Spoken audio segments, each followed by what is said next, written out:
Hi friends, welcome to our channel. Brahmamudi serial next ఎపిసోడ్లో ఏం జరగబోతోందో ఈ వీడియోలో చూసి తెలుసుకుందాం.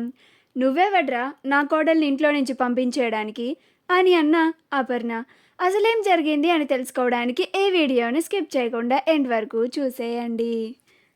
రుద్రాని అపర్ణకి కావ్య ఇంట్లో లేదు వదిన అని అంటోంది.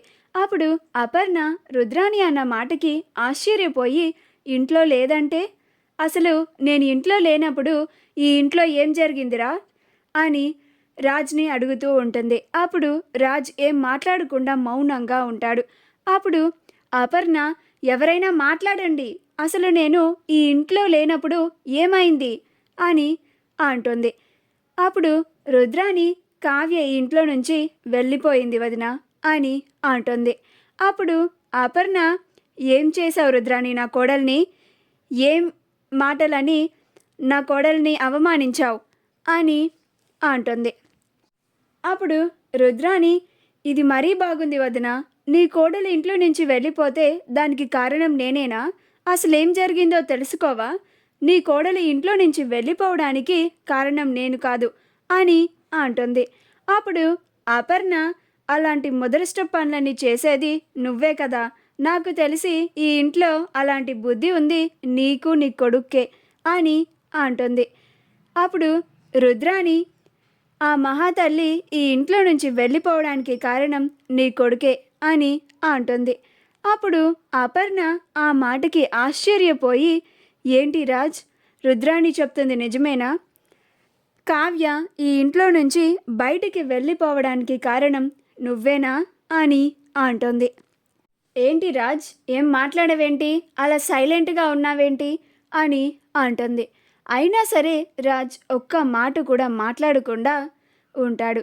అప్పుడు అపర్ణ, ఏంటి మిగతా వాళ్ళు కూడా ఎవ్వరు నోరు కూడా మెదపడం లేదు, ఈ విషయాన్ని నా దగ్గర దాద్దామని అనుకుంటున్నారా, నన్ను పరాయిదాన్ని చేస్తున్నారా అని అంటుంది. అప్పుడు ఇందిరాదేవి, మేమెందుకు నిన్ను పరాయిదాన్ని చేస్తాం అపర్ణ అని అంటుంది. అప్పుడు అపర్ణ, మరి మీ మనవడేంటి అత్తయ్య, ఏం జరిగింది అంటే నోరు కూడా విప్పడం లేదు, అలా మౌనంగా బండరాయిలాగా నుంచొని ఉన్నాడు అని అంటుంది.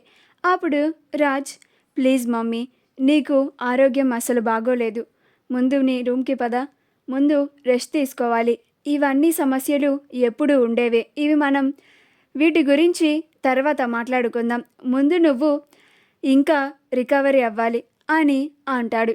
అప్పుడు అపర్ణ, కావ్య ఎందుకు ఇంట్లో నుంచి వెళ్ళిపోయిందో నాకు కారణం తెలిసే వరకు నేను ఇంకెవ్వరి మాటలు వినను, నాకు కావ్య ఎందుకని ఇంట్లో నుంచి వెళ్ళిపోయిందో ఆ కారణం చెప్పండి, అసలేం జరిగిందో చెప్పండి, అది మాత్రమే వింటాను అని అంటుంది. అయినా సరే ఎవ్వరు ఆ విషయం గురించి మాట్లాడకపోవడంతో అప్పుడు అపర్ణ, అమ్మ స్వప్న, నువ్వైనా చెప్పమ్మా అని అంటుంది. అప్పుడు స్వప్న, ఆంటీ అది అని స్వప్న మాట్లాడబోతుంటే అప్పుడు ఇందిరాదేవి చెప్పొద్దు అన్నట్లుగా స్వప్న వైపు సైగలు చేస్తూ ఉంటుంది. అప్పుడు స్వప్న చెప్పబోయేది కూడా మౌనంగా ఉంటుంది. అది గమనించిన అపర్ణ, ఏంటత్తయ్య, మీరు కూడా నాకు ఈ విషయం తెలియకుండా చేయాలని చూస్తున్నారా అని అంటుంది. అప్పుడు ఇందిరాదేవి, అది కాదమ్మా అపర్ణ, నీకు షాకింగ్ న్యూసెస్ని చెప్పొద్దని డాక్టర్ గారు చెప్పారు, నిన్ను ఒక గాజు బొమ్మలాగా చూసుకోమన్నారు, నీకు ఈ సమస్యల గురించి చెప్పడం ఇప్పుడు అంత మంచిది కాదు అపర్ణ, నా మాట విను, లోపలికి వెళ్ళి రెస్ట్ తీసుకో, నువ్వు బాగుండడమే మాకు కావాలి అని అంటుంది. అప్పుడు అపర్ణ, నేను ఎన్నో విషయాలని విని తట్టుకున్నాను, ఇది విన్నాక నేనేమి చచ్చిపోనులేండి అత్తయ్య అని అంటుంది. అప్పుడు ఇందిరాదేవి, అమ్మ అపర్ణ, ఏంటా మాటలు అని అంటుంది. అప్పుడు అపర్ణ, మీరు ఆగండి అత్తయ్య, అమ్మ స్వప్న, అసలేం జరిగిందో నువ్వు చెప్పు అని అంటుంది. అప్పుడు స్వప్న జరిగిందంతా చెప్తుంది. రాజ్ ఏమన్నాడో కావ్యని మొత్తం అక్షరం పళ్ళు పోకుండా అపర్ణకి మొత్తం చెప్తుంది. అది విన్న తరువాత అపర్ణ కోపంతో రగిలిపోతుంది. అప్పుడు రాజ్ని అసలు నా కోడల్ని అన్ని మాటలు అనడానికి నీకు నోరెలా వచ్చిందిరా? నా కడుపున చెడపుట్టావు కదరా! నేను నీకు చిన్నప్పటి నుంచి నేర్పించిన సంస్కారం, ఆడవాళ్ళని ఎలా గౌరవించాలో, వాళ్ళతో ఎలా మాట్లాడాలో నేర్పించినవన్నీ ఏమయ్యాయి రాజ్? అసలు నువ్వు ఒక్కళ్ళని కూడా పల్లెత్తి మాట అనవు. కానీ కావ్యని మాత్రం ఎందుకలాగా అన్ని మాటలు అన్నావు రాజ్ అని నిలదీస్తూ ఉంటుంది. అయినా సరే రాజ్ ఏం మాట్లాడకుండా మౌనంగా ఉంటాడు. అప్పుడు అపర్ణ, ఏంటి రాజ్, ఇప్పుడు కూడా మాట్లాడవా నాతో అని అంటుంది. అసలు ఎందుకని కావ్య పైన అంతలాగా కోపం తెచ్చుకున్నావు? కావ్య ఇంట్లో నుంచి బయటికి వెళ్ళిపోయేంతలాగా ఎందుకు అంత దూరం వచ్చింది అని అంటుంది. అప్పుడు రాజ్, ఎందుకంటే నువ్వు ఇలాంటి పరిస్థితుల్లో ఉండడానికి కారణం కావ్యే కాబట్టి అని అంటాడు. అప్పుడు అపర్ణ, అని నీతో ఎవరు చెప్పారు అని అంటుంది. అప్పుడు రాజ్, ఎవరు చెప్పనవసరం లేదు మమ్మీ.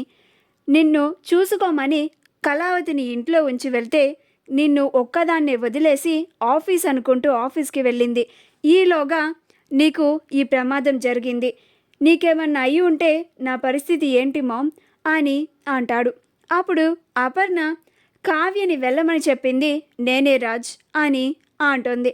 అప్పుడు రాజ్, అయినా సరే కంపెనీకి ఎన్ని నష్టాలు వచ్చినా కానీ, పేరు ప్రఖ్యాతలు పోయినా కానీ, ఒకసారి పోయిన ప్రాణం తిరిగి రాదు కదా మమ్మీ అని అంటాడు.